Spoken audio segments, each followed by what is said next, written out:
Beyond the glitz and glamour of downtown Manama, we're gonna hang out with these protesters for a little bit. We venture into the dark side of Bahrain, a side the government tried to prevent us from seeing.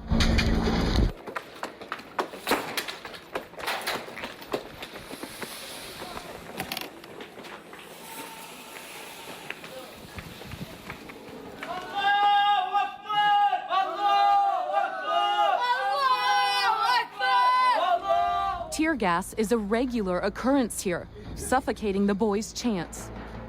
We smelled it ourselves. What is it? What is it? My eyes are burning. It feels like I shot a lemon into my eyes, and you can feel it in your throat right now. It's hard to breathe. We're just a short drive from the United States 5th Fleet Naval Base. So this is the tear gas that they've been using? This is it. It hits 3 pieces of tear gas comes from here. And These are them? No, this is another thing, either for the rubber bullet or for the tear gas, a different type of tear gas. Human rights advocates like Nabil Rajab say everyday security forces have also been shooting into neighborhoods with birdshot. He says striking unarmed civilians. People spray painted the names of the martyrs on the walls, but then it's been covered up with this white paint by the government. I mean, it's everywhere.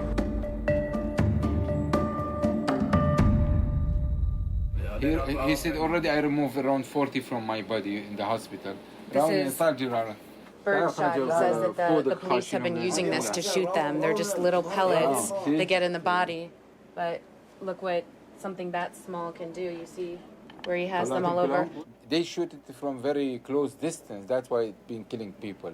And this one, you can, with one shot, you can hit 20, 30 people at once. Right here, you can feel where some of the pellets are still in his body. Still in his body because he's too scared to return to the hospital after the military took it over last month. So he got out of the hospital bed and ran away. Yeah, because he was afraid. He'd rather try to remove the pellets, one by one with a needle, than go back. Doctors and human rights organizations accuse security forces of using hospitals to identify, capture, and then torture protesters. Oh, you brought me tea. Thank you. Thank you. Thank you so much. Shukran. He said he took a razor blade on his own and cut the bullets out of his leg because he was too scared to go to the hospital. Because he says that the riot police came in and beat him while he was in his hospital bed. So he fled. And he still has the bullet in his eye. He can't see? He can't see. Oh my God, what happened to him? Sound bomb. A sound bomb? That's a literal translation in Arabic for what in English are called flashbang grenades. You have people wounded every day and you don't know how to deal with them. You don't know where to take them. Doctors are getting beaten, tortured inside the hospital. Nurses getting arrested and beaten inside the hospital. And it's really a humanitarian crisis we are going through now. Even ambulance drivers say they've become targets. This man says police opened fire on his vehicle and then beat him up, breaking his leg. Bahrain's government gave us a packet of documents telling its side of the story, blaming Iran for instigating demonstrations and unrest. In one paragraph, they accuse activists of doctoring photos, fabricating injuries, and Bahrain's foreign minister says security forces are not firing on unarmed civilians. The police would not walk into a neighborhood and start shooting people. The police would be at a checkpoint or at a post. So they're not shooting into the neighborhoods right now? No. Bahraini officials also say that the overall situation in the country is calming down. But we saw people hiding in their homes. This whole place has been tear gassed. We heard gunshots in broad daylight.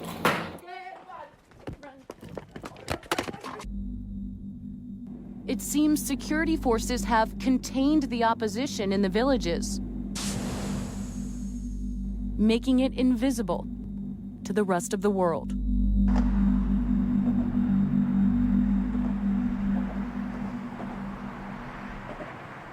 And Amber joins us now to chat a little bit more and answer some of your questions. A powerful piece there. That tear gas is no fun, is it? Thank you. No, it is not.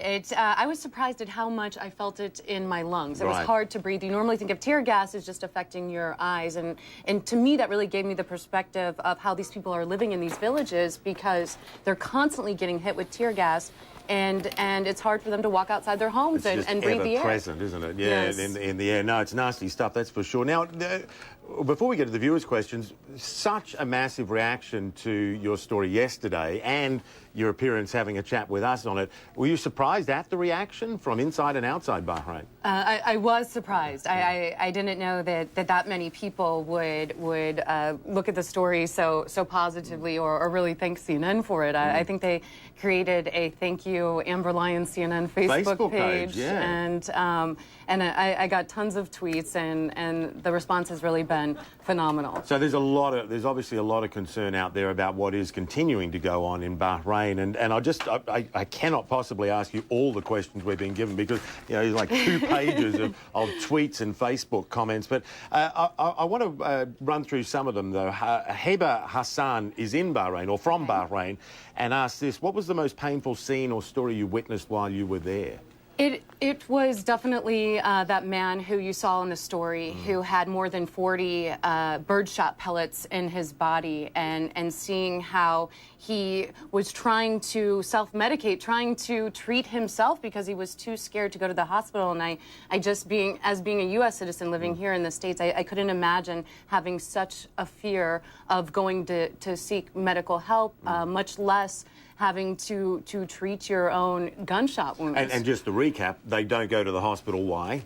Because they're terrified, because the military has taken over the main hospital, and human rights activists have documented cases of the military using the hospital to identify, torture, and arrest protesters. And that man who had all the pellets in his body says that he wasn't protesting. He was just walking out his front door, and that's when he was hit by all the stray birdshot. And talking about the allegations by human rights activists about people being taken out of the hospital, injured people, it was interesting today, the White House putting out a statement calling outrageous the Syrian authorities not letting medical help get to protesters.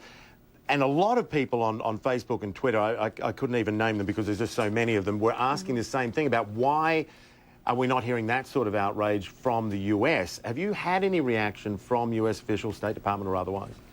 No, not yet. And we've noticed that that's something we're going to continue to look at. We've got a documentary on this whole situation coming out at the end of May. But so far, the White House has remained largely silent about what's going on in Bahrain, and they've received a lot of criticism for that. When we were talking to people on the ground, they said, why isn't the U.S. doing something? You have so many interests here with the 5th Fleet Naval Base, such a presence in this country, yet the government has yet to denounce the obvious human rights abuses going on there right now. And I think this just continues down the line of the criticism the U.S. has been getting about just not being on a level perspective with what's going on in this area. Criticisms of hypocrisy in the foreign policy in that part of the world. And of course, a lot of people saying that the US isn't being loud about this because of the interest it has there and wanting to maintain that status quo. Now, Lali Galang is a regular on Facebook. She said, considering what you and the team went through in Bahrain, and given the chance, would you consider going back to do a follow-up piece? I think I know the answer.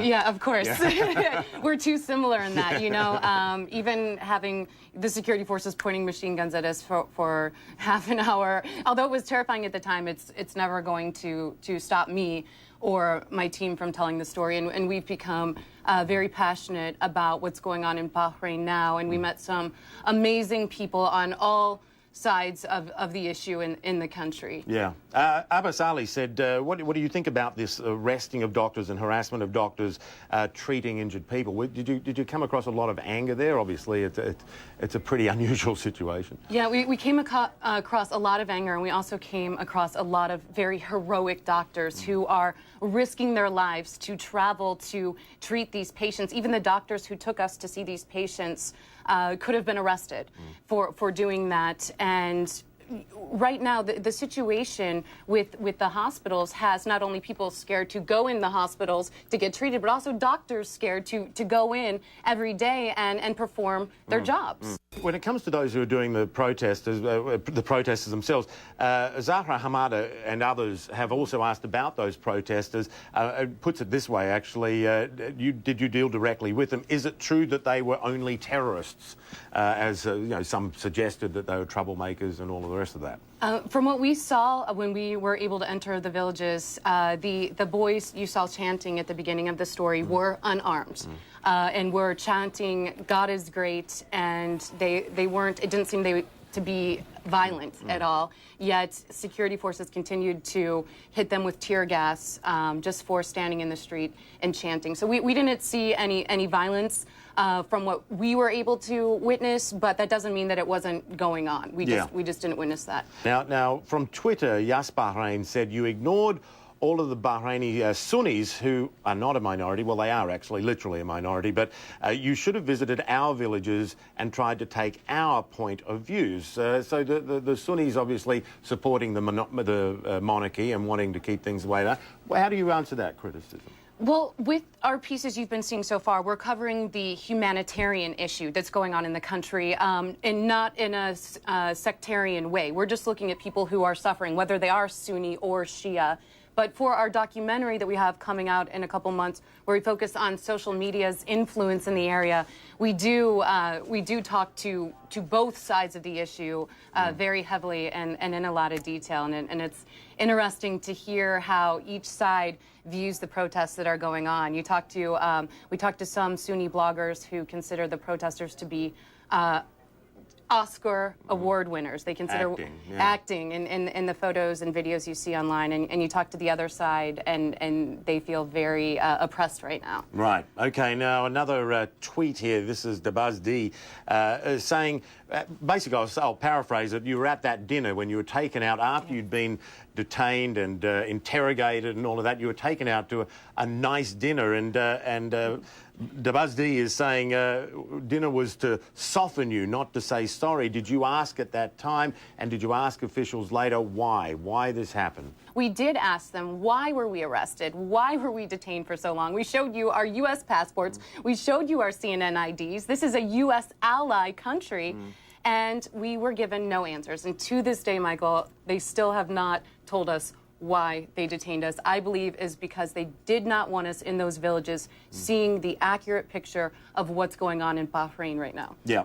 And Abu Muhammad, too, another one about the protesters. He asked several questions, but it touches on something you were saying before. Did you ever see any of these protesters armed? No, we didn't. We didn't see anyone who was armed, but once again, we were very limited in the amount of time we were able to spend in the villages because we kind of had to sneak into them to get footage. There's military checkpoints on the outside, military checkpoints all over the roads, and right now the media is being controlled. Right. Yes, that was another question that actually came up.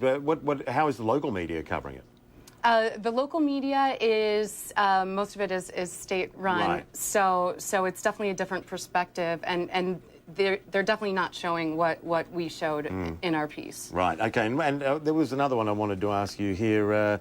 Oh, yes, this is from Dani, thanking you for the story, and then raising the question, we touched on this yesterday, that the Saudis are there as part of the Gulf force that's inside Bahrain, and asking whether you heard a lot of anger about the Saudis being present, other countries being present in Bahrain. Most of the anger, I think, because I am a U.S. citizen, we heard was directed at the U.S. and why isn't the U.S. speaking up? They're speaking up about all these other countries, but they're not saying anything about how we're being oppressed. We didn't hear much about criticism towards Saudi Arabia, although a lot of people now are saying that Saudi troops are in Bahrain, and we saw an intense military presence on the streets there, but the tanks were unmarked, and even the security forces who arrested us never gave us any type of identification, so we didn't know where they were from.